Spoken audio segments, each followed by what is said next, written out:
မင်္ဂလာပါ LING Life is Good Channel လေးကနေကြိုဆိုလိုက်ပါတယ်ဒီနေ့မိတ်ဆွေတွေကိုပြပြသွားပေးမယ့်အကြောင်းရင်းလေးကမိတ်ဆွေတွေခုတလော YouTube Channel တွေမှာကြားနေရတဲ့မြင်နေရတဲ့တတိယကမ္ဘာစစ် Nuclear စစ်လုံးဝမဖြစ်နိုင်ပါဘူးဆိုတဲ့အကြောင်းကိုကျွန်တော်ပြောပြသွားပေးမှာဖြစ်ပါတယ်ဟုတ်ပါတယ်တတိယကမ္ဘာစစ် Nuclear စစ်လုံးဝမဖြစ်နိုင်ပါဘူးယနေ့ကမ္ဘာပေါ်မှာကမ္ဘာခေါင်းဆောင်အသီးသီးကသူတို့ရဲ့ Nuclear လက်နက်တွေကိုထုတ်ဖော်ပြောကြားပြီးတော့ချင်းချောက်ပြနေပေမဲ့လုံးဝအဲ့ဒီ Nuclear တွေကိုသုံးဆွဲလို့မရဘူးဆိုတဲ့ဟာကိုသူတို့ကိုယ်တိုင်သူတို့အသိဆုံးဖြစ်ပါတယ်။ဘာကြောင့်လဲဆိုလို့ရှိရင်ကျွန်တော်အကြောင်းအရာလေးတစ်ခုပြောပြပါမယ်။ဒုတိယကမ္ဘာစစ်မှာတော့က Nuclear လက်နက်ကိုပိုင်ဆိုင်ထားခဲ့တာအမေရိကန်နိုင်ငံနဲ့ရှိခဲ့တာပါ။ဒီနေ့မြန်မာခေတ်မှာတော့အမေရိကန်နိုင်ငံနဲ့ Nuclear လက်နက်ပိုင်ဆိုင်ထားတာမဟုတ်ပါဘူး။ခြားသောနိုင်ငံတွေလည်းအင်မတန်အစွမ်းထက်တဲ့ Nuclear လက်နက်တွေကိုပိုင်ဆိုင်ထားတာဖြစ်ပါတယ်။ဒါကြောင့်မလို့မင်းသုံးရင်ငါလည်းသုံးမယ်ဆိုတဲ့အနေအထားမျိုးတွေဆိုရင်တိဆောက်ထားသမျှလောက်ထားသမျှမြို့ပြတွေလူနေမှုအဆင့်တန်းတွေဤပညာတွေအားလုံး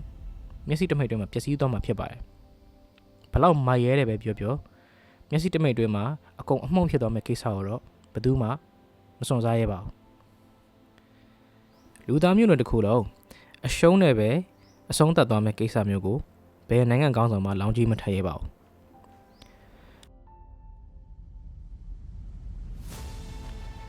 ကျွန်တော်တခုပြောပြပါမယ်ဟီရိုရှီမာကိုအမေရိကန်ကချဲချခဲ့တဲ့နျူကလ িয়ার မှာဆိုရင်ကျွန်တော်အင်အားက15ကီလိုတန်ပဲရှိပါတယ်အဲ့ဒါကဟီရိုရှီမာမြို့တစ်မြို့လုံးနီးပါးကိုပျက်စီးပြီးတော့ခန့်မှန်းချေ1,400,000လောက်တေဆုံးခဲ့တယ်လို့သိရပါတယ်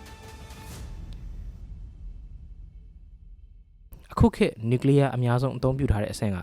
အင်အား300နဲ့800ကီလိုတန်ရှိပါတယ်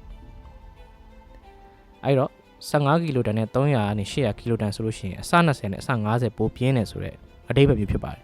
ဟီရိုရှီမာမြို့20လောက်ပျက်စီးသွားနိုင်တယ်မြို့50လောက်ပျက်စီးသွားနိုင်တယ်ဆိုတော့အနေအထားဖြစ်ပါတယ်ဒါကအများစုအသုံးပြုထားတဲ့အသေးစားပါတကယ်ကြီးတဲ့ new level ဆိုလို့ရှိရင်မက်ဂါတန်အထိရှိပါတယ်1000နဲ့9000ကီလိုတန်အထိရှိပါတယ်ဟီရိုရှီမာထက်အစ80ကနေ300အထိပြင်းတယ်လို့ပြောပါတယ်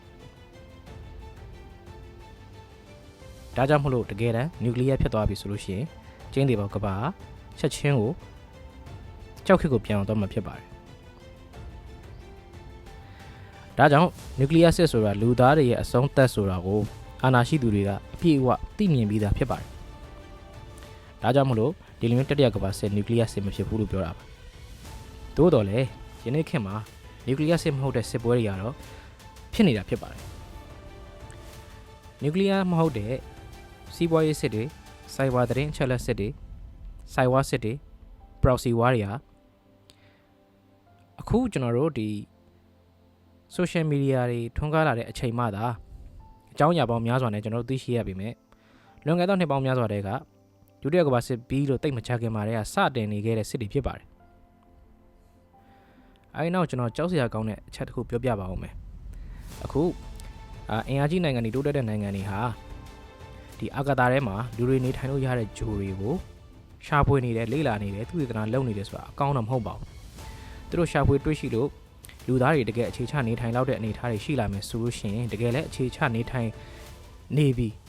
ဆိုတဲ့အနေအထားမျိုးတွေဆိုလို့ရှိရင်တော့နျူကလ িয়ার စစ်စားဖို့ခြေလှမ်းနေဖြစ်လာပါလိမ့်မယ်အဲ့ဒီခါမှာတော့ကမ္ဘာကြီးကတကယ်ကိုပြန်ပြီးတော့ကြောက်ခစ်ကိုပြန်ရောက်ဖို့အတွက်လမ်းစာဖြစ်လာပါလိမ့်မယ်ဒါကြောင့်မလို့ရှာဖွေလေ့လာဖော်ထုတ်နေကြတာဖြစ်ပါတယ်လူသားတွေဟာအတ္တသမားတွေပါသူတို့တွေရဲ့မျိုးသူတို့တွေရဲ့နိုင်ငံကောင်းစားဖို့အတွက်ဆိုလို့ရှိရင်ဘာမှမဆိုဖြစ်သွားနိုင်ပါတယ်ဒါကိုထည့်သွင်းစဉ်းစားထားဖို့လိုပါတယ်ခင်ဗျဒါကြောင့်မလို့ဒီနေ့ဒီကာလမှာတော့ဒီလိုမျိုးလူသားတွေအခြေချနေထိုင်လောက်တဲ့နေရာတွေနဲ့အလှမ်းဝေးသေးတယ်တွားရောက်အခြေချဖို့ကိုလည်းလုပ်ငန်းစဉ်တွေအများကြီး